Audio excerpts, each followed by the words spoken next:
Miss युनिव्हर्सचे मी 6 attempt दिले. 6 attempt. Can you imagine? Just go and get rejected. Go and get rejected.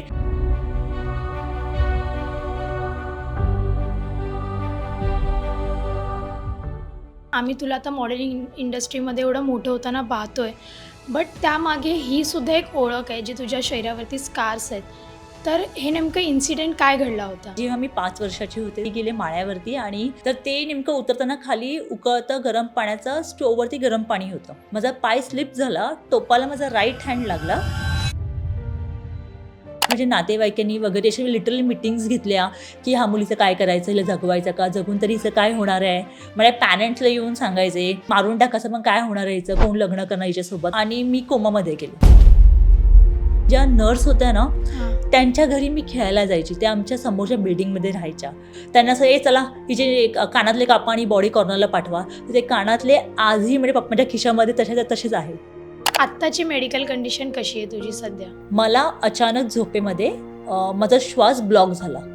मी म्हणजे तोंडामध्ये एवढा हात टाकला म्हणजे आतमध्ये माऊथमध्ये पूर्ण श्वास येण्यासाठी. श्वास नाही आला. 15 मिनिटं त्या क्षणी मला वाटलं की संपलं माझं आयुष्य. हा माझ्या आयुष्याचा शेवटचा दिवस आहे. केल्याने होत आहे रे, आधी केलेची पाहिजे, म्हणजे जिद्द असली पाहिजे. आणि या म्हणीला खरी उतरणारी व्यक्ती आज माझ्यासोबत आहे. हाय हॅलो नमस्कार, मी तुमच्या हक्काची मैत्रीण साक्षी आज नवीन पॉडकास्ट घेऊन आली आणि आत्ता माझ्यासोबत आहे मिताली सोनावणे. स्वागत आहे मज्जा पिंकवर. कशी आहेस? एकदम मस्त. सध्या काय सुरू आहे?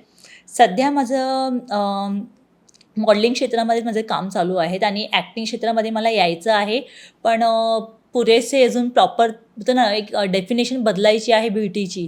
तर ते अजूनपर्यंत मी ॲक्टिंग इंडस्ट्रीमध्ये करायचं अजून बाकी आहे काम. सो त्यावर काम चालू आहे. येस, आम्ही तुला आता मॉडेलिंग इंडस्ट्रीमध्ये एवढं मोठं होताना पाहतोय, बट त्यामागे ही सुद्धा एक ओळख आहे जी तुझ्या शरीरावरती स्कार्स आहेत. तर हे नेमकं इन्सिडेंट काय घडला होता? जेव्हा मी 5 वर्षाची होते तेव्हा मी शिडीवरून खाली उतरत होते आणि मी माझ्या मामाच्या घरी होते. माझी मामा पोलीस ट्रेनिंगला गेली होती आणि माझ्या फर्स्ट स्टँडर्डचा रिझल्ट लागला होता. मी थोडी अपसेट होते, त्यामुळे मला म्हणजे थोडं लाड जास्त असल्यामुळे मी वरती गेले माळ्यावरती आणि स्प्रेच्या बॉटल्स होत्या त्या विचार केला की ते घेईन भरेन आणि पूर्ण त्यांच्या चॉलमध्ये सगळं ते उडवून सगळं असं खेळत बसेन. तर ते नेमकं उतरताना खाली उकळतं गरम पाण्याचं स्टोववरती गरम पाणी होतं आणि मला पायाला वाफ लागली गरम गरम माझ्या राईट लेगला. तर मग मी माझा बॅलन्स गेला. तर बॅलन्स गेल्यामुळे लहान असल्यामुळे एवढं हातामध्ये बॉटल्स होते तर हात पण ब्लॉक होते. बॅलन्स गेला, बॉटल पण सुटल्या आणि मी उलटी फिरले शिडीला. उलटी फिरल्यावरती माझं तोलच गेला पूर्णपणे, काही पकडायला काही उरलंच नाही. माझा पाय स्लिप झाला, टोपाला माझा राईट हँड लागला. टोप अपोजिटला उडाला, पण पाणी ते साऊथ मूवीसारखं असं उंचावरून माझ्या ब्रेस्टवर येऊन उडालं. आणि मी नायलॉनचा फ्रॉक घातल्यामुळे काय झालं, ते केन होता आतमध्ये, तो केन पूर्णच्या पूर्ण म्हणजे स्किनच्या आतमध्ये घुसला. माय गॉड. देन मी किंचाळले, लोक जमा झाली आणि मग त्यानंतर असं झालं की घेऊन कुठे जायचं हिला हॉस्पिटलला. तर मामानी पटकन ते फ्रॉक कैचीने कापायला सुरुवात केली आणि मी स्वतःच्या हाताने तो केन असा हाताने असं काढला सुद्धा. म्हणजे बघा ना, मी एकदम जन्मतच बघता ना वॉरियर काइंड ऑफ पर्सनॅलिटी होते. मी रडत नाही बसले, थोडं किंचाळणं ऑफकोर्स, लहान मुलगी तर मी किंचाळली पहिली आणि देन उठली, स्वतः तो केन बाजूला केला. मग त्या लोक मला उचलून नियर बाय हॉस्पिटल जे होतं तिथे मला घेऊन गेले. घेऊन गेला तिथे मला असं झालं की एवढी लहान मुलगी आहे, 5 वर्षाची अवघी, तर हिला जर काय बर्न युनिटमध्ये ठेवलं तर ही घाबरून जाईल. तर मग डॉक्टरने असं डिसिजन केलं की आपण हिला लहान मुलांच्या जनरल वॉर्डमध्ये ठेवू, बिकॉज स्किनवरती भाजलं होतं, असं डीप नव्हतं. बट काय झालं, तिकडे मला ना खूप लोक भेटायला आली, खूप लोक, म्हणजे खूप लाईन लागली होती मोठी मोठी, की लोकांना क्युरिओसिटी होती. बिकॉज तेव्हा नुकतंच आपलं गौतम बुद्धांचं समथिंग जयंती झाली होती आणि मी त्यामध्ये तिकडे डान्स केला होता प्रोग्राममध्ये. तर खूप लोकांना असं क्युरिओसिटी, अरे एवढी सुंदर मुलगीची आई नाही, ही डान्स करते तर तिला झालं असं. तर खूप लोक बघायला आली होती म्हणजे. तर त्यांच्या बोलण्यातून थुकीतून बर्न पेशंटला इन्फेक्शन खूप इन्स्टंट पकडतं. तर मला इन्फेक्शन झालं 7व्याच दिवशी मला इन्फेक्शन झालं आणि मी कोमामध्ये गेले. आणि मग तिथून असं झालं की मम्मी नव्हती, मम्मीला कळवण्यात आलं की तुमच्या मुलीला थोडंसं भाजलं या. मग तिला प्रॉपर सांगितलं नव्हतं की मी खूप सिरियस आहे करून. जेव्हा तिने माझी अवस्था पाहिली तेव्हा ती खूप शॉक झाली की अरे बापरे, म्हणजे एवढं मोठं झालं माझ्या मुलीला. तर डॉक्टर्स बोलले होते की म्हणजे बॉडी ही कॉर्नरला जाईल, सगळं संपलं होतं. माझी बॉडी पूर्ण थंड पडली होती. फक्त इकडे म्हणजे एक नस फक्त अशी बीट करत होती हलकी हलकी. तर डॉक्टरचं म्हणणं होतं की म्हणजे मी गव्हर्मेंट हॉस्पिटलमध्ये आहे, हाय डोस नाही देऊ शकत, तर तुम्ही एकदा आहे ना प्रायव्हेटला प्रयत्न करा. बट संपलेलं आहे सगळं. म्हणजे लिटरली बॉडी कॉर्नरला गेली होती. आणि ज्या नर्स होत्या ना त्यांच्या घरी मी खेळायला जायची. त्या आमच्या समोरच्या बिल्डिंगमध्ये राहायच्या. पण त्यांना त्या क्षणाला तसं नव्हतं काही की कनेक्शन बघतच एक ही मुलगी आपल्या घरी येते किंवा हिला काही झालं आहे, त्यांना याचं काहीही पडलेलं नव्हतं. त्यांना असं चला हिचे कानातले कापा आणि बॉडी कॉर्नरला पाठवा. तर ते कानातले आजही म्हणजे पप्पाच्या खिशामध्ये तसेच आहेत आजही. तर म्हणजे सगळं संपलं होतं. बट मम्मी पप्पांचे होप्स होते आणि म्हणजे मामा त्यांचे होप्स होते की नाही आपण काहीतरी करू, आपल्याकडून काही होतं. मग मला प्रायव्हेटला मसिना हॉस्पिटलला शिफ्ट करण्यात आलं आणि मग तिथे मी 11 डेज कोमामध्ये होते. आणि 11 दिवसानंतर मिरॅकल काइंड ऑफ मी पाणी मागितलं की मला पाणी पाहिजे ऑटोमॅटिक स्वतःहून. म्हणजे माझी विल पॉवर जगण्याची इतकी जास्त होती ना की मी स्वतः बोलली की मला पाणी पाहिजे. आणि डॉक्टर वॉज अमेज्ड की अरे असं कसं शक्य आहे. मग डॉक्टरांनी मम्मीला बोलवून घेतलं आणि मग तिला विचारलं मम्मीला की तुम्ही मुलगीला वाचवायचं असेल तुम्हाला खूप खर्च करावा लागेल. तर मम्मीला असं होतं की ठीक आहे असं कितपत असेल. तेव्हा मम्मी ही जॉबला नुकतीच लागली होती, पप्पा क्लास 4 सर्वंट होते, त्यामुळे फायनान्शियल बॅकग्राऊंड एवढं स्ट्रॉंग नव्हतं. तर मग मम्मी बोलली की ठीक आहे मी माझं ना राहतं घर आहे साऊथ बॉम्बेचं, मी ते विकेन माझ्या मुलीला वाचवेन.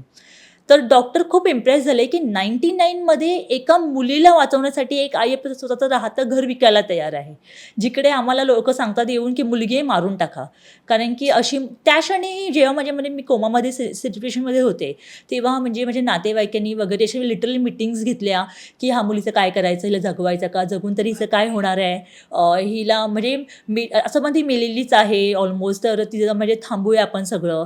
म्हणजे पॅरेंट्सला येऊन सांगायचे की मारून टाकायचं मग काय होणार यायचं, कोण लग्न करणार हिच्यासोबत. हा सगळ्यात मेन प्राईम इंडियन मेंटॅलिटी आहे की कोण लग्न करणार हिच्यासोबत. त्यांना हे नाही की हे शरीर जगवलं पाहिजे किंवा ही मुलगी जगवलं पाहिजे, हिच्याशी कोण लग्न करणार हा त्यांचा मेन मुद्दा असतो. तर मग जगवायचं नाही बोलले तर माझ्या पॅरेंट्स असं होतं की नाही आमची मुलगी आहे, जशी असेल जगेल, अधू होईल, कोमामध्ये आहे, जशी आम्ही तिला म्हणजे जगवणार आम्ही तिला. तर असा करत करत 2 महिने 2 दिवस हा प्रवास चालू राहिला. माझी ग्राफ्टिंग सर्जरी झाली आणि देन मग स्कूलचा प्रवास सुरू झाला. येस. यामध्ये नातेवाईकांचा जो रोल असतो प्रत्येक गोष्टीमध्ये, आत्ता त्यांना काय सांगशील? आता ते कसे रिॲक्ट होतात? आता असं आहे की सर्व जेव्हा एक सक्सेस तुमच्या दारामध्ये असं ताटामध्ये वाढून ठेवलेलं असतं ना, तेव्हा मग सगळे म्हणतात अरे ही आमची ही माझी बहीण लागते किंवा अरे ही माझी पुतणी लागते किंवा माझी भाची लागतात. आता लोक खूप प्राऊडली सांगतात बिकॉज मी ती अचिव्हमेंट घेतलेली आहे. तर त्यामुळे लोकांना आता खूप असं असतं की ही आमची आहे. बट जेव्हा खरंच तुमची मला गरज होती तेव्हा तुम्हाला ती नको होती. एक्झॅक्टली. आणि यानंतर तू स्कूलमध्ये वगैरे गेलीस, रिकव्हरीनंतर पहिल्यांदा घराबाहेर पडायचं होतं, काय मेंटॅलिटी होती, काय सिच्युएशन होती तेव्हा, काय विचार करत होतीस? ॲक्च्युली आपल्याला नॉर्मल जरी जखम झाली तर आपल्याला ती रिकवर व्हायला खूप टाईम लागतो. एक्झॅक्टली. तर ही जखम पूर्णपणे म्हणजे इथून म्हणजे बोलतो ना चेस्टपासून म्हणजे टमीपर्यंत होती, राईट हँडवर होती, राईट लेगवर आहे. तर ती खूप जखम म्हणजे डीप असल्यामुळे काय झालं तर त्याला रिकव्हरीला खूप वर्ष घेणार होतं. आणि जेव्हा मी स्कूलला जॉईन झाले तेव्हाही ती ओंड म्हणजे भले वरून त्यावरती आवरण लावलं होतं त्वचेचं, पण आतमध्ये ते खोल म्हणजे बऱ्या होण्यासाठी खूप वेळ घेणार होत्या, कारण की आतली जखम लवकर बऱ्या नाही होत. तर मग मी जेव्हा स्कूलला गेले तर मला वेगळं बसवलं जायचं. आणि का तर म्हणजे असं होतं की ते माझ्या सेफ्टीसाठी होतं. कारण की जर मला कोणाचा धक्का लागला, ते जखम फाटली तर पुन्हा प्रॉब्लेम्स क्रिएट होऊ शकतात आणि मग पुन्हा ते रिकवर नाही होऊ शकत. त्यामुळे मला खूप जपलं जातं स्कूलमध्ये. तेव्हा मला असं थोडं हर्ट व्हायचं की म्हणजे मी लोकांसारखं नॉर्मल बेबीसारखं खेळू नाही शकत किंवा मुलं असे चिडवायचे, असं काहीही बोलायचे, बघायचे, क्युरियस नजरेने बघायचे. बट माझ्यासाठी तो माइंडसेट होता की नाही हे माझ्या चांगल्यासाठी आहे. म्हणजे माझं माइंडसेट स्ट्रॉंग असल्यामुळे मला त्या गोष्टींचा एवढा फरक मी स्वतःला पडून नाही दिला, कारण की परिस्थिती तुम्हाला ऑटोमॅटिक शिकवत जाते की तुम्हाला कसं सर्व्हाइव्ह करायचं आहे. बरोबर. आणि या सगळ्यांमध्ये आपल्या फॅमिलीचा सपोर्ट पण खूप इम्पॉर्टंट असतो. तर आईबाबांनी कसं सपोर्ट केलं? त्यांनी ॲक्च्युली माझे मम्मी, पप्पा, दादा आणि माझी बहीण ह्या लोकांनी मला कधी आहे ना असं रिअलाईज नाही करून दिलं की मला काही झालं आहे. कारण की सगळं त्यांनी मला जसं रिअलाईज करून दिलं असं की नाही बाबा हिला झालं आहे तर मी खचून गेली असे. ती लोक मला नॉर्मली ट्रीट करायचे, लाईक आम्ही असं त्या टाईपमध्ये तू आहेस, तर म्हणजे काही वेगळं नाही आहे. म्हणजे काही तुझ्या स्किनवर डाग आहे म्हणून तू काही वेगळी झाली असं त्यांनी ट्रीट नाही केल्यामुळे काय झालं, तो कॉन्फिडन्स मला बूस्ट होत गेला. एक्झॅक्टली. आणि एक अशी संधी मिळाली तुला पुन्हा जगण्याची, आणि जेव्हा असं घडतं ना, आपला सगळीकडे बघण्याचा दृष्टिकोनच बदलतो, आपल्या लाईफकडे बघण्याचा दृष्टिकोन बदलतो. सो तो काय चेंज झाला आहे आत्ता? करंटमध्ये हां. मला असं वाटायला लागलं की लाईफ खूप प्रिशियस आहे आणि आजही ह्या देशामध्ये आहे ना, मी आजही फेस करते. कालच मी एका शॉपवरती गेली होती आणि ती बोलते मुलगी, ती मला ओळखत होती ॲज अ सुपर मॉडेल म्हणून, आणि तिने माझ्या बहिणीला पाहिलं. कशी बोलते, ही तुझी बहीण आहे. आता मला कळालं की तिला काय बोलत, तिला असं बोलायचं होतं की हिचा स्किन टोन डार्क आहे, तुझा स्किन टोन फेअर आहे, म्हणजे ती ब्राऊन स्किन आहे आणि तू फेअर स्किन आहे. तर त्यांना हा इश्यू होता. तर मी त्यांना काय बोलले माहिती आहे का, हो हिची हाईट माझ्यापेक्षा कमी आहे, माझी हाईट खूप जास्त आहे म्हणून तुम्हाला असं वाटतं आहे ना. बिकॉज मला माहिती आहे माइंडमध्ये काय चालू आहे. आजही इंडियामध्ये गोरेपणा म्हणजे सुंदरता हा एक विधान, एकदम स्टेटमेंट आहे, आजही आहे. एक्झॅक्टली. आपण कितीही म्हटलं की नाही मुलींनी प्रगती केली आहे, मुलींनी असं केलं आहे, पण आजही हा प्रत्येक क्लासमध्ये हे सगळं फेस केलं जातं की गोरी आहे म्हणजे सुंदर आहे आणि सावळी आहे म्हणजे सुंदर नाही. तर माझा क्रायटेरिया ह्या दोन्हीपेक्षा खूप वेगळा होता की माझ्याकडे स्कार्स प्लस पॉईंट आहे. भले माझं बरोबर. स्किन टोन जरी फेअर असेल तरी पण स्कार्स आहेत. म्हणजे मी त्या ह्या दोन्ही ब्युटीच्या डेफिनेशनमध्ये बसत नव्हती. तर मला ते बसवण्यासाठी केवढा स्ट्रगल करावा लागला आहे, तो म्हणजे मी स्वतः शब्दात मांडणं पण शक्य नाही आहे. एक्झॅक्टली. आणि जेव्हा असं काहीतरी होतं किंवा असे स्कार्स येतात, पहिला थॉट येतो की काही अटॅक झाला आहे का किंवा काही झालं आहे का? तर असे काही र्युमर्स तुला बघायला मिळाले का? काही तुझ्यापर्यंत पोहोचले का? Of course yes. काही लोकं म्हणजे सोशल मीडियावरती तर म्हणजे ह्या फील्डमध्ये असल्यावर सोशल मीडिया हा कंपल्सरी होऊन बसतो. येस. तर सोशल मीडिया आजही असं वाटतं, अरे ॲसिड अटॅक झाला आहे का? आणि जेव्हा हम्म. म्हणजे जेव्हा मी लहान होती ना, तेव्हा माझ्याकडे ॲसिड अटॅक सर्वायवर म्हणून नाही बघितलं जायचं. पण जेव्हा आपण एका पर्टिक्युलर एजमध्ये येतो, येस. मग त्यांना असं वाटतं हा हिची कधी लव्ह स्टोरी असेल म्हणून हिला असं झालं. असं बरेचसे लोकांनी डायरेक्टली फेसवर पण विचार, मग सांगायचे नाही नाही, हा ॲसिड अटॅक नाही आहे, हे मला लहानपणी बर्न इंजरी आहे. मग तेव्हा त्यांना मला पूर्ण स्टोरी सांगा. म्हणजे मी स्टोरी पण अशी सांगते ना सगळ्यांना, जसं ती म्हणजे बाय हार्ट आहे. एकच गोष्ट Exactly. मला एव्हरी मॉर्निंग जेव्हा मी उठते ना, तर जेव्हा मी रस्त्यामध्ये चालते तर प्रत्येकजण मला ओळखतं असं नाही आहे. कितीतरी लोकं अशी आहेत जे मला नाही ओळखत. मग ती लोकं मला विचारतात, तुला काय झालं आहे? काही लोकं तोंडावरती विचारतात, काही लोकं कुचपूच करतात. तर तो प्रश्न मला पण पाठ झाला आहे की मला काय झालं आहे, मी बाय हार्टसारखं लोकांना सांगत असते. एक्झॅक्टली. नाही, आत्ता त्याला खूप वर्ष झालेत म्हणून. पण जेव्हा सुरुवात होती या सगळ्या गोष्टींची, तेव्हा एखाद्या व्यक्तीला हे सगळं सांगणं किती टफ होतं तुझ्यासाठी? एक्झॅक्टली. खूप. कारण की मम्मी माझी रेल्वे पोलीस आहे आणि मोस्ट ऑफ करून आमचं ट्रॅव्हल रेल्वेने होतंच.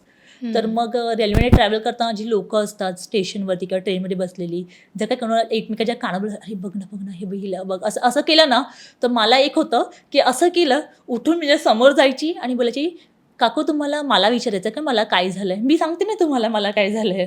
म्हणजे मी ते खूप पॉझिटिव्हली घ्यायची. बिकॉज मला असं आहे की जर काय त्यांना नाही माहीत आहे, लोकं क्युरियस आहे किंवा कोणी पर्टिक्युलरली असं घीण करून पण बोलतो ना, अरे रे हिला बघ काय झालं, मी त्यांना पण तेवढ्याच प्रेमाने समजवते की काय झालं आहे. Exactly. बिकॉज ते सांगणं खूप इम्पॉर्टंट असतं. त्यांची क्युरिओसिटी वाढवण्यापेक्षा संपवलेली बरी असते. बरोबर.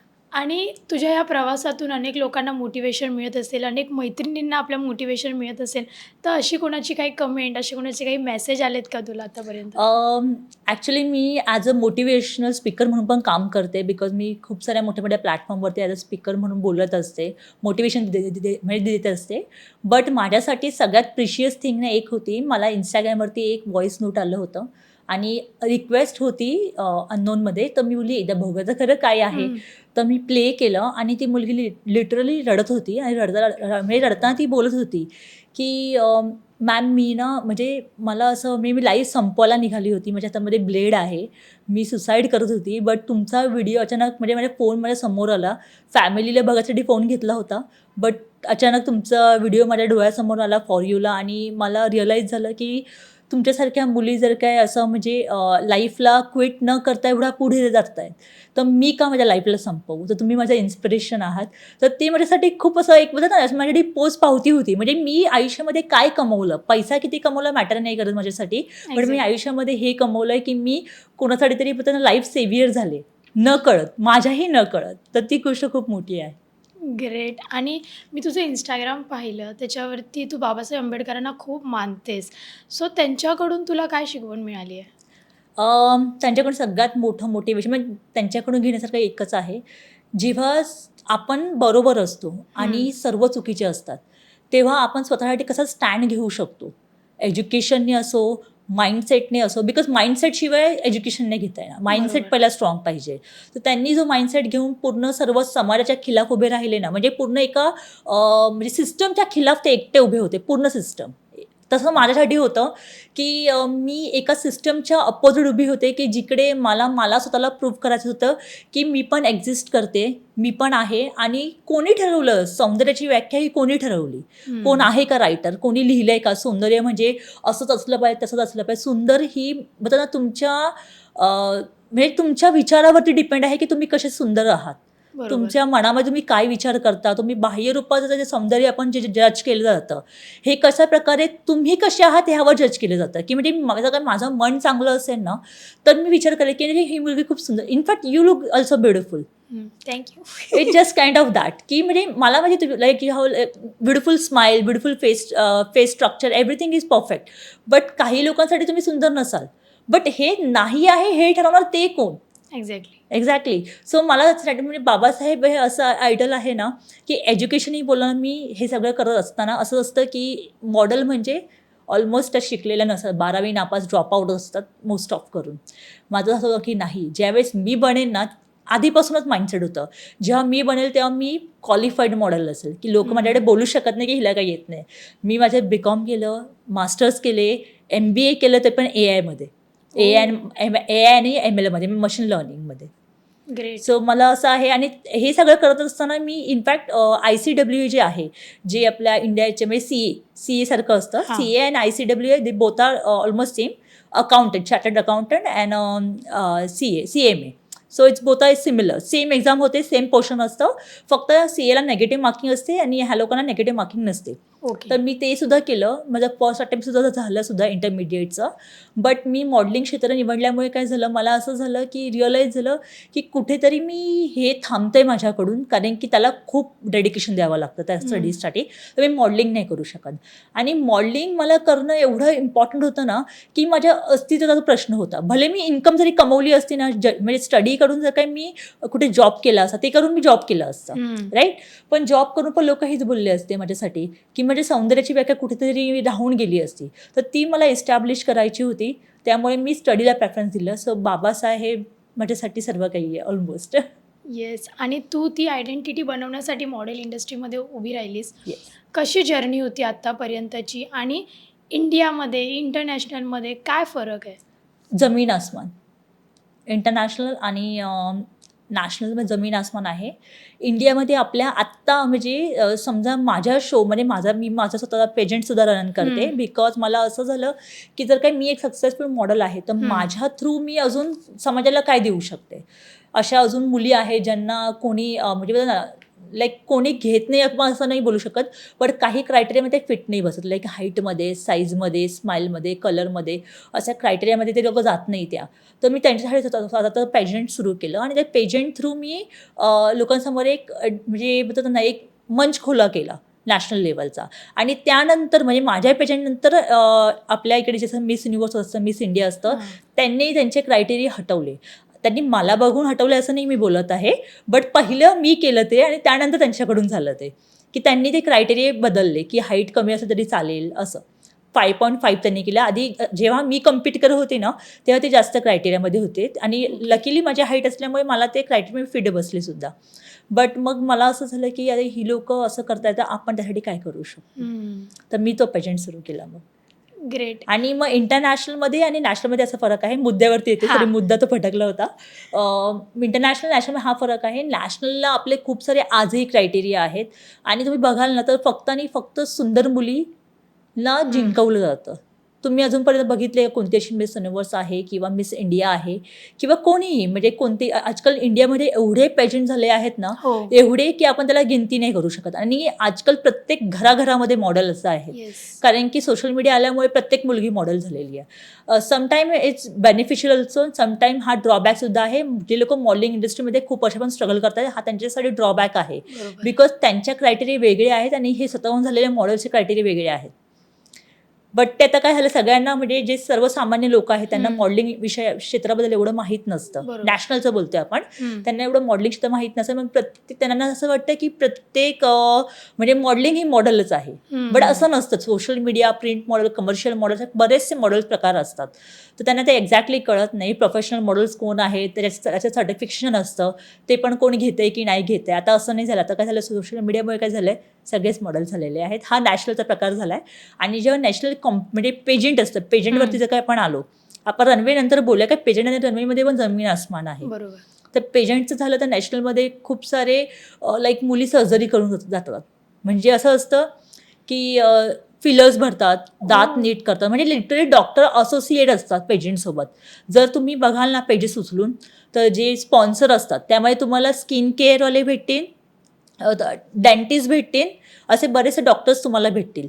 का तर समजा 20 गर्ल्स आहेत फायनलिस्ट, तर त्यांचं ट्रीटमेंट त्यांच्याकडून करून घेतलं जातं. म्हणजे एक्झॅक्टली ब्युटी ही नॅचरल ब्युटी नसते.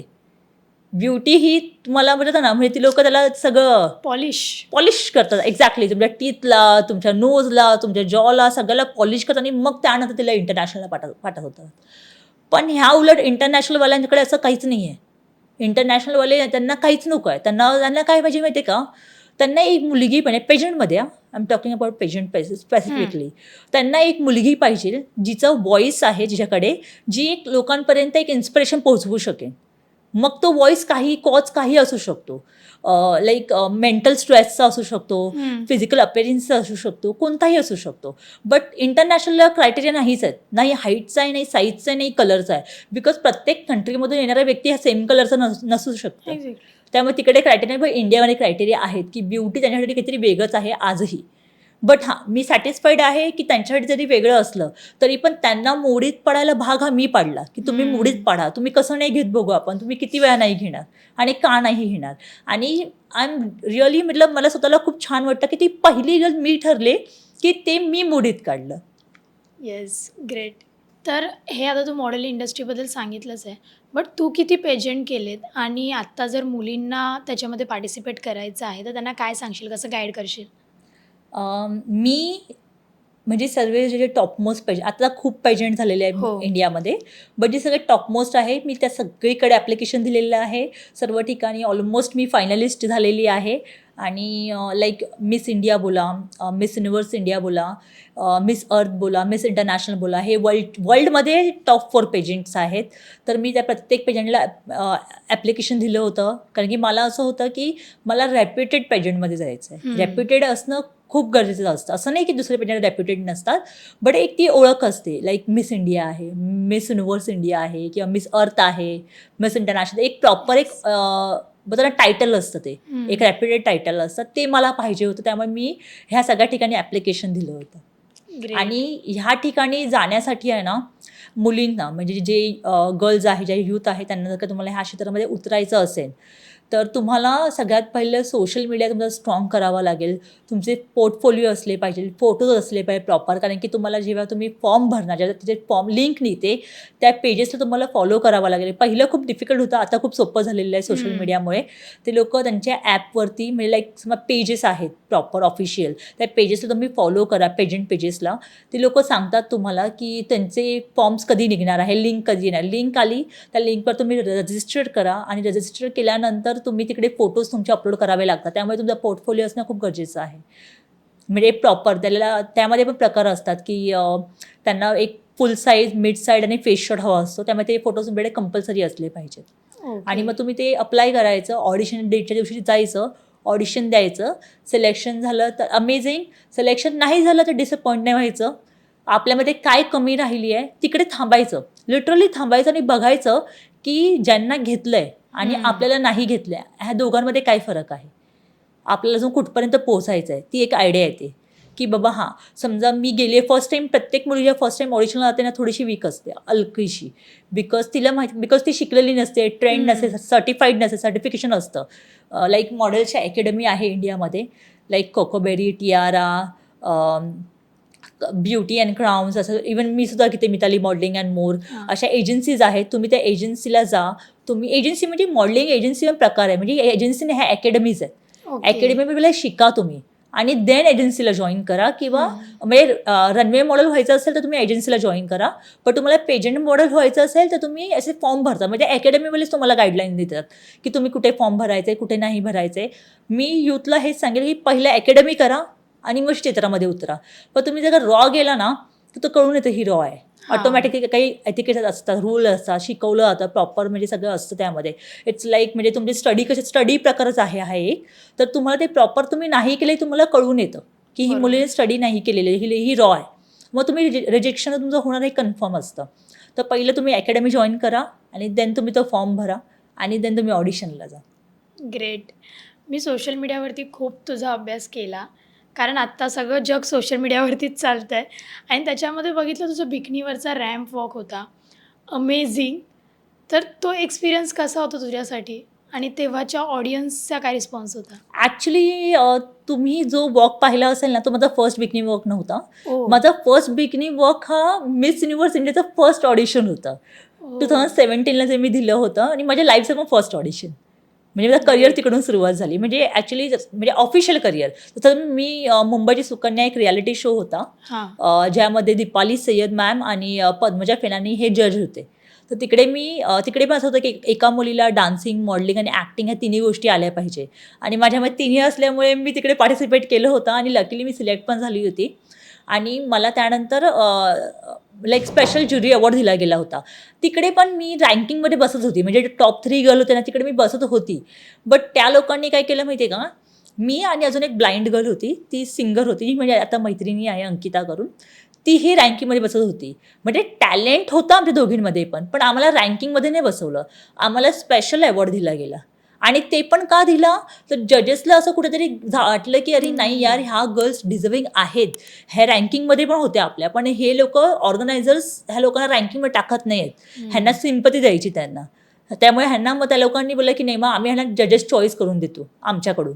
मग तो जजेस चॉईस अवॉर्ड दिला गेला आम्हाला रँकिंगमध्ये न टाकता. तर ठीक आहे, मग असं झालं की ठीक आहे, म्हणजे त्यांना असं वाटलं की आम्ही डिझर्विंग आहोत म्हणून तो चॉईसचा अवॉर्ड मिळाला. पण मला कुठेतरी ती गोष्ट लागली की तुम्ही आम्हाला शेवटी वेगळंच केलं कॉम्पिटिशनमधून, आणि मला ते नको होतं. आणि मग अजून मी काय करू शकते, ते फक्त महाराष्ट्रापुरतं म्हणजे मर्यादित होतं. तर मी अजून काय करू शकते, म्हणून मी विचार केला की मी नॅशनल लेवलपर्यंत जाईल. ह्या लोकांनी मला इथे नाही केलं ना, मी तिथे काहीतरी साबित करून दाखवेल. लहानपणापासून ते बघत आली आहे, सुष्मिता सेन, ऐश्वर्या राय, लारा दत्ता, त्या मी बच्चू होते लिटरली. तर ते म्हणजे माझा जन्मच 93चा आहे, त्यामुळे त्या लोकांना मी लहानपणापासून बघितलं. तर मग असं होतं की मला म्हणजे जायचं आहे ह्या फील्डमध्ये, आणि म्हणून मी नॅशनलला बिकनीसाठी उतरले. बट तिकडे असं होतं की पहिली गोष्ट, मी माझगाव ताडवाडीमध्ये राहते, म्हणजे राहायची, आता म्हणजे रूम आहे तिकडे, बरं मी दुसऱ्या ठिकाणी राहते. तर ते चॉल सिस्टम होतं बिल्डिंग आमची. आणि चॉल सिस्टम म्हटलं की आपण एक छोट्याशा घरामधून येतो आणि मग तिकडे जायचं आहे, आणि बिकनी पहिला ऑडिशन राऊंडच बिकनी राऊंड. तर ते खूप शॉकिंग होतं की बापरे, म्हणजे माझ्यासाठी ते खूप कूल होतं की ठीक आहे, because it's like a sports. जसं स्पोर्ट्समध्ये जिम्नॅस्टिक्सला जर का तुम्ही पूर्ण कपडे घालून जिम्नॅस्टिक करा तर होणार नाही, तुम्हाला बिकनी घालून जिम्नॅस्टिक करायचं आहे. तर beauty patent is all about sports, beauty sports. Yes. तर तुम्हाला ते स्पोर्ट्स पण स्पिरिट घेऊन तुम्हाला ते जायचं आहे, बट समाजाला आपण हे एक्सप्लेन नाही करू शकत. तर बिकनी घालायची होती. मम्मीला जाऊन विचारलं, मम्मी असं असं आहे, मला ऑडिशन देते मिस युनिव्हर्स इंडियाचं, तर मला बिकनी राऊंड आहे. मम्मी बोलली ओके. बट मी खूप लेट विचारायची हिंमत केली, लवकर नाही, बिकॉज ऑफकोर्स मम्मी वर्किंग होती, मम्मी कामाला जाणार 12 तासांनी, मम्मी ड्युटी करून घरी येणार, त्यानंतर लेटच होणार. मग मी तिला रात्री अप्रॉक्स 9 वाजता वगैरे विचारलं, मम्मी मला असं असं आहे आणि सकाळी इतक्या वाजता मला ऑडिशनला जायचं आहे, आणि मुंबई ऑडिशन आहे, बिकॉज ती वेगवेगळ्या सिटीमध्ये ऑडिशन होतं. तर मम्मी बोलली की ठीक आहे, पण तू रेडी आहेस का, आम्हाला प्रॉब्लेम नाही आहे, as a family we support you, तू जे करशील आम्हाला मान्य आहे, पण तू याची पण तयारी ठेव की लोक तुला ट्रोल पण करू शकतात, बिकॉज स्कार्स आहेत, आणि स्कार्स घालून लोकांनी बिकनीमध्ये मुलगी पाहिलेली नाही आहे, लोकांना ते डायजेस्ट नाही होणार. तर तुझी तयारी आहे का ट्रोल व्हायला, आयदर तू खूप फेमच्या झोक्यामध्ये जाशील किंवा खूप ट्रोलमध्ये येशील, तुला दोन्हीसाठी तयारी राहायचं आहे. तुला घेतीनी नाही घेतीनी ती लोक ऑर्गनायझेशन. सो प्रिपरेशन म्हणजे माइंड तू असं नको हो की जाशील आणि तू अपसेट होऊन येशील, तर हे नाही पाहिजे आम्हाला, तर तू जाऊ शकते. बिकनी नव्हती. माझ्या बहिणीने लिटरली माझ्या जिजूंना फोन केला आणि सांगितलं, म्हणजे माझी फॅमिली किती सपोर्टिव्ह आहे, जिजूंना सांगितलं तुम्ही ज्या ठिकाणी आहात तिकडे मॉल आहे, लोअर परेल, तुम्ही जिजू तिकडे होते लोकेटेड, तर तुम्ही ऑफिसवरून सुटलं तिकडे जा मॉलमध्ये आणि ब्लॅक कलरची बिकनी घेऊन या. आणि जिजू गेले तिकडे आणि म्हणजे मुलगा मराठी गेले, मला ब्लॅक बिकनी पाहिजे. त्यांना मग आयडिया नव्हती बिकनी खरेदी करायची. तर तो जो व्यक्ती होता तिकडे H&Mमध्ये काम करणार, तो बोलतोय, मी माझ्या इतक्या वर्षाच्या सर्व्हिसमध्ये पहिला मराठी माणूस पाहिला आहे जो बिकनी घ्यायला आला आहे. म्हणजे इथून माझी प्रोसेस सुरुवात होती. तर ते घेऊन आले. मी गेली ऑडिशनला. नर्वस होते, ऑफकोर्स नर्वस होणारच बिकॉज बट असं होतं की ठीक आहे, काय करते, जास्तीत जास्त घेते नाही घेते काहीतरी करते. मग जसं मी स्टेजवर वॉक केलं, पूर्ण जज पॅनल सर्वांनी मला स्टँडिंग ओवेशन दिलं A to Z माझ्या वॉकनंतर. बिकॉज वॉकनंतर मी स्पीच दिलं की म्हणजे प्रत्येकाला माईक भेटतो आणि स्वतःबद्दल सांगायचं असतं. तर मला विचारलं की तू इथे का आली आहेस, आणि म्हणजे मला प्रश्न केला गेला, तू इथे का आली आहेस आणि तुझं काय एम आहे, म्हणजे तू का मिस युनिव्हर्स इंडिया चूज केलं. तर मी त्यांना सांगितलं की माझ्यासोबत लाईफमध्ये लहानपणापासून मी खूप फेस करत आली आहे ब्युटीला घेऊन. तर ब्युटीची डेफिनेशन मला मोडीत काढायची आहे, म्हणून मी आज तुझ्यासमोर उभी आहे. आणि तुम्हाला माझ्याबद्दल काही वेगळं वाटतंय का, मी तर नॉर्मल आहे तुमच्यासारखी. तर त्यांना माझी भाषा म्हणजे मी इंग्लिशमध्ये ॲक्च्युली पोर्ट्रे केलं होतं, मराठीमध्ये ट्रान्सलेट करून सांगा थोडं डिफिकल्ट आहे. तर ते लोक इतके इम्प्रेस झाले होते, सगळे उभे राहिले. सर्व कंटेस्टंटला उभं केलं, सगळ्यांना कंपल्सरी, आणि सगळ्या स्टाफला पण उभं केलं, जे स्टाफ असतं वर्किंग, सगळ्यांनी उभं राहायचं आणि मला म्हणजे एक स्टँडिंग ओवेशन दिलं गेलं होतं. तो माझ्यासाठी म्हणजे अनबिलिव्हेबल होता. आणि तेवढं केलं तर ते 4 भिंतीच्या आतमध्ये झालं. सहारा स्टार जे आहे आपल्या हॉटेल, सहारा स्टारमध्ये माझं ऑडिशन होतं. तर लारा दत्ता मॅम पण आल्या, त्यांनी मला हग केलं, त्यांना पण खूप भारी वाटलं की अरे बापरे काहीतरी वेगळं आहे. आणि मग त्यानंतर माझ्या लोकांनी मला काय केलं माहिती आहे का, मला थोडं सांगितलं की वेटिंगवर ठेवूया आपण हिला, बिकॉज मी तेव्हा सर्टिफाईड नव्हती, रॉ होती. तर रॉमध्ये तो फरक असतोच काही गोष्टींचा. बट तरीसुद्धा मी मिस टियारा इंडिया करून गेली होती तिकडे ऑडिशन द्यायला, आणि मी मिस टियारा इंडियाची रनरअप झाली होती, थर्ड रनरअप. त्यानंतर मी मिस युनिव्हर्सचं ऑडिशन पहिलं मिस युनिव्हर्सचं ऑडिशन दिलं, त्यानंतर मी मिस टियाराला गेली. कधी गॅप पडला ना, मला घेतलं नाही. मग त्या क्षणाला 17मध्ये मला नाही घेतलं. मग मी थांबणार थोडी होते 1 वर्ष. मी लगेच मिस टियारा इंडिया, अजून एक पॅजंट होतं इंडियामध्ये, त्याच्यामध्ये ऑडिशन दिलं आणि तिकडे मी थर्ड रनरअप झाले. पण किती झालं तरी जे टियाराला जे प्रेस्टिजियस होतं ते मिस युनिव्हर्सवाले फिलिंग नव्हती. मला मिस युनिव्हर्सच करायचं होतं काय पण करून. मला मिस इंडिया नव्हतं बनायचं, मला मिस युनिव्हर्स इंडियाच बनायचं होतं. माइंडमध्ये फिक्स होतं, बिकॉज मिस इंडिया जी असते ती एलिगंट असते, सॉफ्ट स्पोकन असते आणि तिच्यामध्ये थोडंसं म्हणजे डेलिकेट असते. बट मी कशी बोल्ड आहे आणि बोल्ड पर्सनॅलिटी आणि स्टोरी ही मिस युनिव्हर्सला लागते, इन्स्पायरिंग स्टोरी आणि बोल्ड पर्सनॅलिटी. तर माझ्याकडे दोन्ही असल्यामुळे मला तेच बनायचं होतं, बिकॉज मला माहिती मी कोणत्या क्रायटेरियामध्ये बसते. तर मला मिस युनिव्हर्सच बनायचं होतं. तर मी पुन्हा मिस युनिव्हर्सचे मी 6 अटेम्प्ट दिले. 6 attempt. Can you imagine? Just go and get rejected. शिवाय मी सर्टिफाईड अकॅडमीमधून कोर्स पण पूर्ण केला, सर्टिफिकेशन घेतलं मॉडेलिंगचं. नंतर जाऊन पुन्हा मी इंदोरमधून ऑडिशन दिलं. म्हणजे मला किती क्रेज आहे ते बघ तू, की मी मुंबई ऑडिशन दिले, पण मला असं वाटलं की मुंबईला खूप टफ मुली येतात की काय, म्हणून मला घेत नाही आहे. माझ्या मनाचे खेळ आहे, असं काही नसतं, म्हणजे मनाचे खेळ. मम्मीला बोलले आपण एक काम करूया, आपण इंदोरमधून जाऊन ऑडिशन देऊया, कारण की इंदोरला एवढ्या स्ट्रॉंग मुली नसतील, तर मला सिलेक्शन पटकन होईल आणि मी एक्सपिरियन्स आहे, म्हणजे मी बरेच पेशंट केले. त्या दरम्यान मी मिस इंटरनॅशनल पण केलं होतं, त्याची मी फायनलिस्ट होते, फर्स्ट फायनलिस्ट इंडियामधली, जे वर्ल्डमध्ये 3rd लार्जेस्ट पेशंट होतं. तर मला वाटलं मला घेतीलच ही लोक आता, म्हणून मी जाऊन इंदोरमधून ऑडिशन दिलं.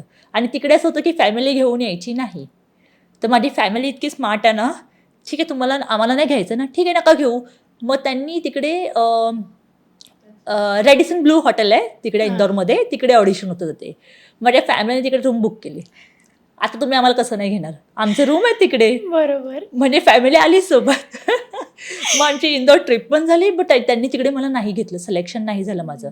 म्हणजे मी बरेच राऊंड क्रॉस केले, बट फायनल सिलेक्शन जे होतं ना, फायनल सिलेक्शन माझं नाही झालं. मी बोलले ठीक आहे. मग मी बोलले की आता आपण आहे ना, खूप केलं. मी त्यानंतर खूप पेशंट्स केले, रनरअप खूप सारे घेतले. मग मला असं रिअलाईज झालं की समहाव की आता माझा एज क्रायटेरिया पण गेलेला आहे. आणि मी आता बोलतात ना, मी ते करत असताना रनवे पण केले खूप सारे. मग मी एक सक्सेसफुल मॉडेल ठरले, आणि not model, me super model ठरले. कारण की बिकनी घालणारी, रनवेवर बिकनी घालणाऱ्या मुली सुपर मॉडेलच असतात. आणि जे बिकनीवर म्हणजे लाईक सुपर मॉडेल कोणाला बोलतात, जे लोक रनवेवर चालतात बिकनी Okay. घालून, त्यांना बोलतात ॲक्च्युअलमध्ये.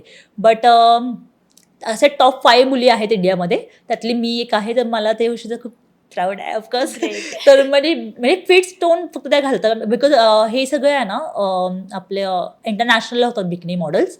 इंडियामध्ये बिकनी मॉडेल्स रनवेवर नाही चालत मोस्ट ऑफ, खूप रेअर Okay. केसमध्ये असतं. कारण की पेजंटमध्ये चाललं होतं, बट रनवेला नाही. रनवेला रिक्स असते. त्या लोकांना असं वाटतं की आपण वॉक करताना, कधी रनवेचं वॉक वेगळं असतं, थोडं फास्ट असतं. तर रनवेला मोस्ट ऑफ नाही घालत. मी घातली होती, त्यामुळे मला ते वॉक केलं, जे वॉक तुम्ही पाहिलं सुद्धा आहे, येस. ब्लॅक कलर बिकनीवाला. Yes. आणि ते तुफान व्हायरल झालं सोशल मीडियावरती. आणि त्यानंतर मग खूप साऱ्या लोकांपर्यंत पोहोचली आणि मग व्हायरल होत गेली. मग खूप सारे इंटरव्ह्यूज झाले, मग लोकांनी मला बोलवलं आणि मग मला रिअलाईज झालं की मी हे सगळं माझ्यासाठी केलं आहे.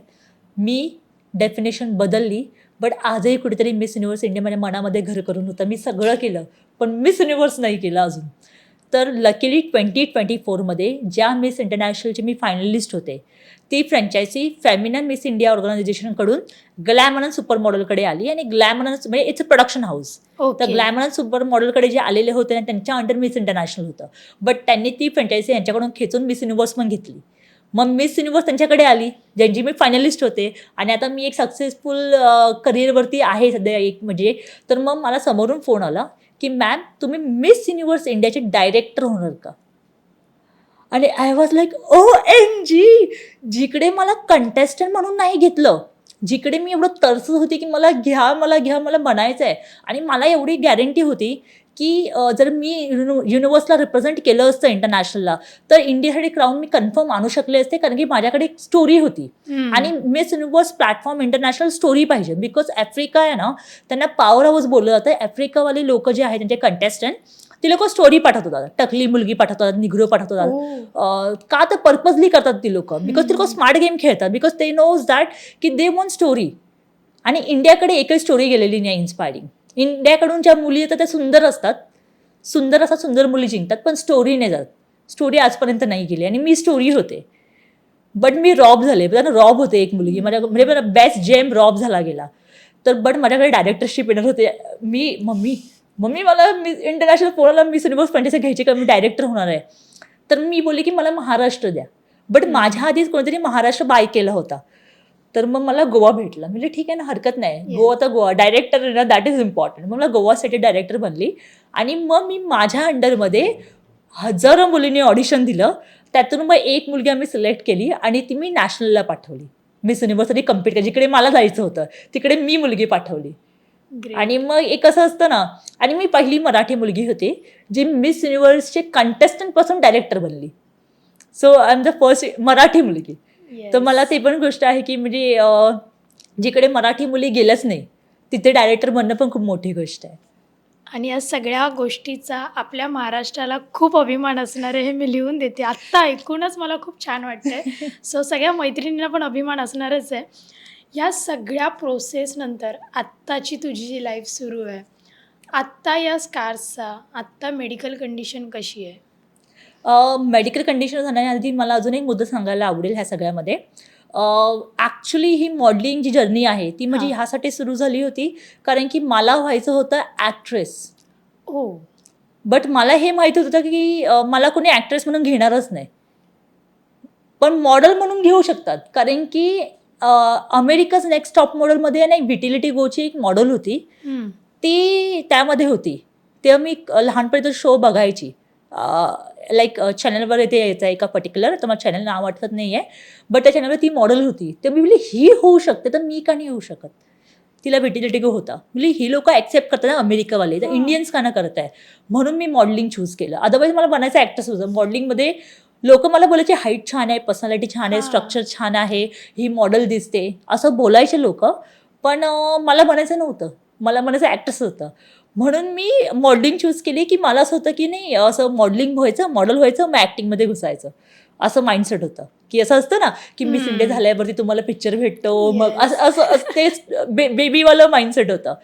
तर मग मी मॉडेल तर बनली आणि आता मला खरंच ॲक्टिंग करायची होती. बिकॉज ॲक्ट्रेस म्हणजे आतमध्ये बघा ना ते इनबिल्ट होतं, तर मला करायचंच आहे. मी खूप सारे ऑडिशनसुद्धा दिले, अंधेरीमध्ये तिकडे आरामनगर वगैरे हां. सगळं हब आहे Yes. अंधेरी मॉडेलिंग ॲक्टिंगसाठी. खूप सारे कास्टिंग डायरेक्टरला भेटली, खूप सारे डायरेक्टर्सला सुद्धा भेटली आणि सध्यामध्ये करंटमध्ये खूप सारे ॲक्ट्रेस म्हणजे कनेक्शनमध्ये आहेत, खूप सारे. पण आहे ना, कोणी मला त्या प्लॅटफॉर्मकडे पोचवत नाही आहे, कोणीच नाही आहे आणि कोणी ॲक्सेप्टही नाही करते की हिला आपण कास्ट करू शकतो. बिकॉज एक डायरेक्टर असे बोलले होते की तुझ्यासाठी आम्हाला एक कॅरेक्टर डिझाईन करावं लागेल. म्हणजे का तर काज आहे ना, तर डायरेक्टली कास्ट नाही करू शकत नॉर्मल कॅरेक्टरला, असं त्यांचं माइंडसेट आहे. आणि माझं म्हणणं काय, तुम्ही कॅरेक्टर दाखवू शकता ना.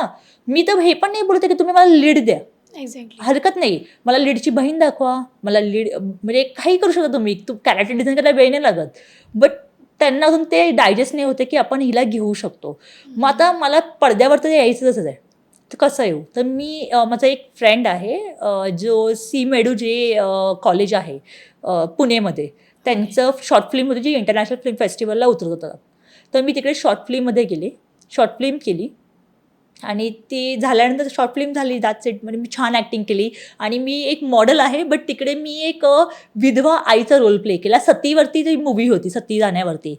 आणि मला स्वतःची ॲक्टिंग इतकी आवडली, म्हणजे वाव यार, म्हणजे खरंच मी एवढं ॲक्टर बनायचं बोलते तर माझी ॲक्टिंग खरंच तेवढी आहे. म्हणजे मी एक्सपेक्ट करते ना, मला जे पाहिजे ते मी डिझर्वसुद्धा करते. फक्त असं नाही की हा मला व्हायचं आहे म्हणून मला व्हायचं, असं नाही आहे.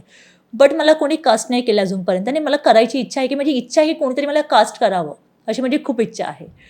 तर प्रयत्न चालू आहेत, बट केलं तर नाही आहे. म्हणजे अजून मी काय करू शकते. माझी मम्मा रायटर आहे, तिने एक कविता लिहिली होती माझ्यावरती अप्सरा करून. बिकॉज म्हणजे मी स्वतःला सारखं आरशामध्ये बघून, मला आरसा खूप आवडतो लहानपणापासून, तर आरशात बघून मी मॅड आहे, स्वतःला बघत असते. म्हणून ती मला ती कविता लिहिली अप्सरा. तर मला ती एवढी आवडली ना, मी बोलली मम्मी माझ्याकडे सगळं अवेलेबल आहे, सगळं. म्हणजे कॅमेरामॅन आहेत, सिंगर्स आहेत, मी सगळ्यांशी कनेक्टेड आहे. आपण स्वतःचं सॉन्ग करू, स्वतःचं प्रोडक्शन हाऊस खोलू, स्वतःचं सॉन्ग करू आपण याच्यावरती एक. तर आम्ही ते सॉन्ग केलं अप्सरा आणि त्याच्यात लोकांनी खूप भरभरून प्रतिसाद दिला. जे सॉन्ग अमेरिकेमध्ये पण असतं. वा. तर प्रत्येक ते म्हणजे प्रॉपर ऑडिओ प्लॅटफॉर्मवरती वगैरे आम्ही टाकलेलं आहे. तर लोकांना ते खूप आवडतं आहे सॉन्ग. आणि मग ते केलं. मग महाराष्ट्रामध्ये मी सॉन्ग केलं बिकॉज ॲक्टिंगमध्ये करायची आहे ना, ॲक्टिंगची आवड आहे. तर लगेच तर मूवी नाही करू शकत, मोठा फायनान्स लागतो. पण छोटे छोटे म्युझिक अल्बम तर बनवू शकतो ना. मग म्युझिक अल्बममध्ये अप्सरा सक्सेसफुल झाल्यावरती आम्ही त्याला मग महाराष्ट्र माझ्याकडे वळालो. तर महाराष्ट्र माझा जे गीत आहे त्याची पण स्टोरी अशी आहे की माझे आजोबा शाहीर होते आणि त्यांनी त्या लाईन्स म्हणजे त्यांनी ज्या गायल्या होत्या ते माझी मम्मी जी छोटी होती तिला लक्षात राहिल्या. ते लाईन्स होत्या, चिरडावयाला महाराष्ट्राला गोळ्या झाडीला फडाफडा, मुंबई नगरी रूपसुंदरी जणू रक्तनाची खाणं, त्या मातीत जन्मले हुतात्मे किती महान. तर त्या लाईन होती. तर ती लाईन मम्मीला आठवत होती. तर त्या लाईनचं मम्मीने ती लाईन लिहिली, जी आठवली जेवढी तेवढी. आणि पुढे तिने तिच्या लाईन्स ॲड केल्या की त्या महाराष्ट्रापासून प्रगतीकडे गेलेला महाराष्ट्र. तर त्यावरती आम्ही ते म्युझिक अल्बम बनवला आणि त्यालाही लोकांनी खूप प्रेम दिलं. आम्ही 1 मेला तो रिलीजसुद्धा केला. त्याला भरभरून प्रेम दिलं आणि देन मग आम्ही भीम जयंतीकडे आलो. कारण की लोकांना थोडं असं हे सगळं झालं, पण लोकांना धांगडधिंगा पण खूप आवडतो. तर मग आम्ही भीम जयंती नाचण्यासाठी सॉन्गसुद्धा केलं आहे. मग स्वतःचं प्रोडक्शन हाऊस गेलं, स्वतःची हाऊस पूर्ण केली बोलता येईल, असंही बोलता येईल. तर मी ॲक्टिंगची हाऊस पूर्ण केली. सो या सगळ्या प्रवासांमध्ये जसं मी तुला मगाशीच विचारलं की आत्ताची मेडिकल कंडिशन कशी आहे तुझी सध्या? इतक्या वर्षापर्यंत आहे ना, मला असं वाटलं होतं मी फिट अँड फाईन, एकदम पूर्णपणे नॉर्मल आहे. हां. आणि म्हणजे आतापर्यंत मी बाहेरच्या जगाशी सामना करत होते, सर्वाईव्ह करत होते, बाहेरच्या जगासोबत फाईट करत होते. बट आता मला इंटरनली फाईट करावं लागतं आहे. बिकॉज जस्ट 1 मंथ ॲगो मला अचानक झोपेमध्ये माझा श्वास ब्लॉक झाला. तर मला असं वाटलं की मी रात्री लेट जेवली आहे. मी रोज कॅरम खेळायला जायचे, कॅरम पण खेळायला मला आवडतो. तर मी कॅरम खेळून आली होती आणि मी कढी प्याले आणि इन्स्टंट झोपून घेतलं, थांबली वगैरे नाही. तर मला ना असं एक असं वॉमिटिंगसारखं थोडंसं वाटलं आणि माझं ना नोज चॉक झालं. तर मी पटकन म्हणजे सिंककडे गेले आणि सिंककडे जाऊन मम्मी आली पटकन माझ्या मागे, तिने मला बॅकला रब केलं. विदिन अ मिनिटमध्ये मला नॉर्मल वाटलं. तर मला काय वाटलं हे ॲसिडिटी आहे. म्हणजे मी अचानक झोपली, थांबली पण नाही असं. आणि हे मिडनाईटला आलेलं 3 वाजता. दुसऱ्या दिवशी पुन्हा मी झोपले आणि पुन्हा सेम टायमिंगमध्ये मला पुन्हा सेम तसा 1 मिनिटासाठी श्वास बंद झाला. पण मम्मीने पाठीत मारलं आपलं इंडियन टेक्निक, बॅक रब करायची. बॅक रब केली माझी, मी नॉर्मल झाले. बट असं झालं की काल पण झालं, आज पण झालं, म्हणून मी डॉक्टरकडे गेले. दुसऱ्या दिवशी सकाळी, तिसऱ्या दिवशी सकाळी मी डॉक्टरकडे गेले. डॉक्टरला सांगितलं, डॉक्टरने मला ॲसिडिटीचे, म्हणजे नॉर्मल डॉक्टरकडे ॲसिडिटीचे मेडिसिन दिल्या. मी झोपले त्या दिवशी खुश की आता मी आता काही नाही होणार मला. मी झोपले आणि अचानक भयानक पुन्हा सेम टायमिंगला, म्हणजे मिडनाईटला 5 वाजता, 5:30 वाजता आय गेस, 4:30 ते 5 दरम्यानमध्ये समजा पकडा, अचानक श्वास बंद झाला. आणि पूर्ण बंद, ना तोंडाने घेता येत ना नाकाने घेता येत आहे. डोळे माझे असे मोठे मोठे झालेले, असं पूर्ण असे वाईट झाले माझे डोळे एकदम. आणि मी पळत सिंककडे गेले. म्हणजे मला असं वाटलं नेहमीप्रमाणे तिसरा दिवस पण आहे. मी म्हणजे तोंडामध्ये एवढा हात टाकला म्हणजे आतमध्ये माऊथमध्ये पूर्ण श्वास येण्यासाठी. श्वास नाही आला. मी खूप वेळ धडपड करत होती म्हणजे सिंकमध्ये. म्हणजे मी 22व्या फ्लोअरला राहते आणि एअरसाठी मी धडपड करत होते की मला कुठून हवा भेटेल किंवा हवा कशी आत जाईल. मी धावत कडी खोलली. घरचे टेन्शनमध्ये आले की अशी का वेळेसारखी वागते. ऑफकोर्स तुमच्या ब्रेनला ऑक्सिजन नाही मिळते, बॉडीला ऑक्सिजन नाही मिळते. ऑलमोस्ट 5 मिनिटापेक्षा जास्त उलटून गेलेली आहेत ऑलमोस्ट. मग मी आमची गॅलरी आहे, माझ्या रूमला गॅलरी आहे. मी गॅलरीमध्ये पळत गेले कडी खोलून स्वतः. आणि पण एक आहे चप्पल घालून. श्वास बंद आहे पण सँडल बघ ना, स्टँडर्ड आहे. चप्पल घातली, श्वास बंद आहे तरी पण चप्पल घातली, सँडल, आणि गेले गॅलरीमध्ये. आणि श्वास घ्यायला प्रयत्न करते. 15 मिनटं. त्या क्षणी मला वाटलं की संपलं माझं आयुष्य. हा माझ्या आयुष्याचा शेवटचा दिवस आहे. संपलं सगळं. मी पूर्ण व्हाईट झाले होते. म्हणजे डिफरंट लेवलवर पूर्ण व्हाईट. म्हणजे ब्लड वगैरे काहीच दिसत नव्हतं. फेस पूर्ण व्हाईट पडलं आणि अंधार होता. आणि अचानक भयानक लगातार म्हणजे 15 मिनिटाला एक आहे ना मुंबईचा पहिला पाऊस, एक अचानक थंड हवेची झुळूक आली जी माझ्या नाकात गेली आणि मला ब्रीथ आली. आणि ती पण एकदम स्लोली आलं, एकदम स्लो आलं. असं म्हणजे की पण ॲटलिस्ट आली, at least I can survive. But त्या क्षणाला मला पण वाटलं, म्हणजे मलाच म्हणजे मम्मीला आणि माझे जिजू होते माझ्यासोबत त्या क्षणाला, दोघांना वाटलं की मिताली संपली. आणि मला ती लोक त्या क्षणाला काहीच करू शकत नव्हते, कारण त्यांनाही कळत नाही की मला काय होतंय आणि मला लिफ्टमध्ये घेऊन नाही जाऊ शकत. 22व्या मजल्यावरून खाली येईपर्यंत माझा श्वास पूर्ण बंद होईल, बिकॉज लिफ्ट बंद असते. मी जाऊ शकत नाही, मला गॅलरीमध्ये थांबणं गरजेचं. म्हणजे मी डॉक्टर फॅसिलिटी पण घेऊ शकत नव्हती उंचावर राहिल्यामुळे. उंचावर राहण्याचे दुष्परिणाम. तर मग असं मग आता मी काय करू. तर मला थोडा श्वास आला, बट मी घरात नाही येणार, मला डॉक्टरकडे घेऊन चला. आणि मी गाडीवर बसले बाईकवरती. मम्मी आली खाली. मी का बाईकवर बसलो, 6 सीट गेलो आम्ही, कारण की तेव्हा काही सुचलं नाही, गाडी वगैरे, मिडनाईटचा टाईम होता. बसलो 6 सीट आणि मला हवा लागायला लागली. आणि माझ्या घराच्या बाजूला राणीबाग आहे, मुंबई झू. तर तिकडे खूप झाडी आहेत, प्युअर ऑक्सिजन. तिकडून माझी गाडी पास झाली आणि मी नॉर्मल झाली, एकदम नॉर्मल. जे हॉस्पिटललाच गेली. हॉस्पिटलला गेल्यावरती ECG normal, chest x-ray normal. ती लोक बोलले हिला काय झालं, कशाला आणलं तुम्ही एक काम करा, तिला असं झालं होतं ना तर परत घरी गेली, झालं असं तर विक्स द्या किंवा तिला तुम्ही सकाळी OPDला घेऊन या, आता घेऊन जाता काय एवढं आहे नाही. बिकॉज मम्मी पोलीस असल्यामुळे ते HOD मम्मीला ओळखत होत्या. त्यामुळे ते बोलले तुम्ही उगाच म्हणजे ऑपरेशन म्हणजे ॲक्सिडेंट केस झाली होती, तर ते बोलले तुम्ही घेऊन जा हिला, नका थांबू, तुम्हाला खूप वेळ थांबावा लागेल. पण मी घरी आली ना जेव्हा, पुन्हा माझा श्वास डाऊन झाला, स्लो झाला. म्हणजे मी स्लो घेत होती, एकदम स्लो डाऊन झालं. मग आहे ना आम्ही पुन्हा मग तिकडून त्याच सकाळी आम्ही बॉम्बे हॉस्पिटलला गेलो. ॲक्च्युली काय झालं कळत नव्हतं मला, काय झालं हे मला कळत नव्हतं की हे कसले पडसाद आहेत. बरोबर. बट जेव्हा तिकडे गेलो त्यांनी मला, म्हणजे घसा बंद झाला. मी सांगत होते घसा मला चॉक होतंय मला. त्यांनी मला ENTला पाठवलं. ENTच्या डॉक्टरने खूप छान, म्हणजे बॉम्बे हॉस्पिटलला मग आम्ही गेलो तिकडे. त्यांनी खूप चांगलं सगळं मशिनरी वगैरे टाकलं, लाईक FOL ट्रीटमेंट केली, पाईप टाकले, कॅमेरे टाकले, त्यांनी चेक केलं. त्यामध्ये मला थायरॉईड निघालं. ठीक आहे, त्यांना वाटतं थायरॉईड स्वेलिंगमुळे पण असं होऊ शकतं. मग त्यांनी मला नेब्युलायझर दिलं.